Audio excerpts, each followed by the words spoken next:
अच्छा जी, एक और चीज़ अभी डॉक्टर साहब से डिस्कस कर रहे थे सब्ज़ और खुश चारे के बारे में, मैंने इनसे पूछा है तो डॉक्टर साहब कहते हैं कि इनके एक्सपीरियंस के मुताबिक, स्टडी के मुताबिक, कि जहाँ पर ग्रीन चारा ईज़िली अवेलेबल है तो वो बेहतरीन है जी। आप सब्ज़ चारा पूरा साल इस्तेमाल करें।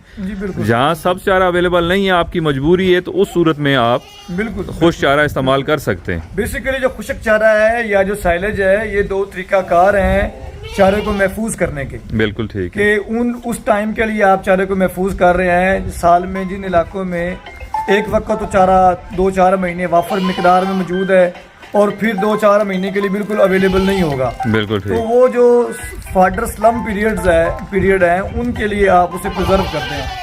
उसे महफूज करने के दो तरीकाकार है, लेकिन वो वाले इलाके जहाँ पे अराउंड द ईयर चारा अवेलेबल है वहाँ पे जरूरत नहीं है, वहाँ खुश चारे की नहीं है, खुशक चारे की जरूरत नहीं है। ग्रीन फाडर अवेलेबल है तो सबसे बेस्ट है। अच्छा, आप कहते हैं कि बेहतरीन है जी, सबसे बेस्ट। मगर कहा ये जाता है कि खुश चारा सबसे बेहतरीन है। उसके लिए अगर आपके पास सब्ज हो भी तो आप ड्राई करके खुश करके डालें, सब्ज डालने की जरूरत नहीं, ऐसा नहीं है। इस तरह की चीज़ नहीं। जो मेरा एक्सपीरियंस है उसमें 1-2 चीज़ें और हो सकती हैं जो डेफिनेटली मैं मानूंगा जी जी। कि अगर आप साइलेज बनाते हैं, एक जो तरीकाकार है उसे प्रिजर्व करने का, उसके अंदर आपने कुछ एडिटिव डाल दिए हैं तो फिर तो उसकी क्वालिटी बेहतर हो जाएगी, ठीक है, वो तो अलग चीज़ है।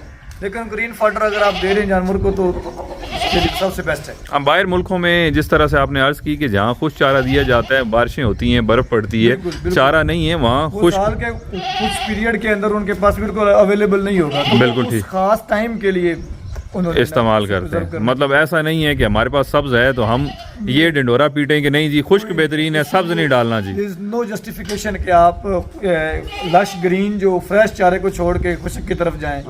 मतलब ये नेमत है, प्रायोरिटी होनी चाहिए। अगर सब्ज अवेलेबल है तो आप सब्ज डालें। बिल्कुल बिल्कुल। और मुझे बड़ा पसंद आया सिस्टम जो आपका है माशाल्लाह, जिस तरह से आपने वो इतने अपने कॉस्टली व्हीकल के अंदर जानवर के सब्ज अच्छा, और हम प्रमोट भी इसी चीज़ को करते हैं कि गोट फार्मिंग, लाइव स्टॉक जितनी सादा अच्छे तरीके से टेक्निकल जो चीज़ें हैं वो टाइम के साथ आप अडॉप्ट करें। मगर जिस तरह से चारा हो गया जो सीजनल हमारे पास अवेलेबल है, ज्वार है, बाजरा है, मकई है, गंदम है, सरसों है, हम पूरा साल सीजनल कुतर के डालते हैं। ये चीज़ हो सकती है कि जैसे गर्मियों के अंदर आजकल आप गुवारा वगैरह काश्त कर लें, बिल्कुल सीपी कंटेंट ज्यादा है, प्रोटीन ज्यादा है, बिल्कुल ठीक है। या सर्दियों के अंदर लूसन मौजूद है या आपके पास बरसीम मौजूद है, बिल्कुल सही। हाँ, ये तो आप कर सकते हैं कि सर्दियों में आपके पास अगर वाफर बरसीम मौजूद है उसे आप काट के खुशक करके रख लें।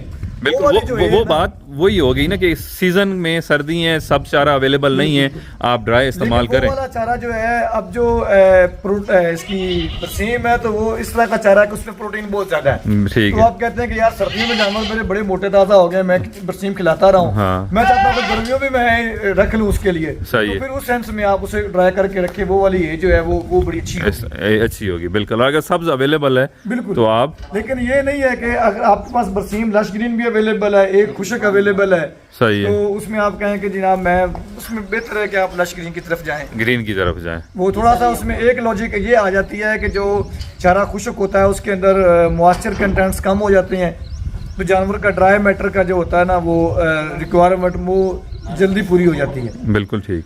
तो ये सिर्फ एक जस्टिफिकेशन है, अदरवाइज आप जो लश ग्रीन फाडर है वो सबसे बेस्ट ऑप्शन।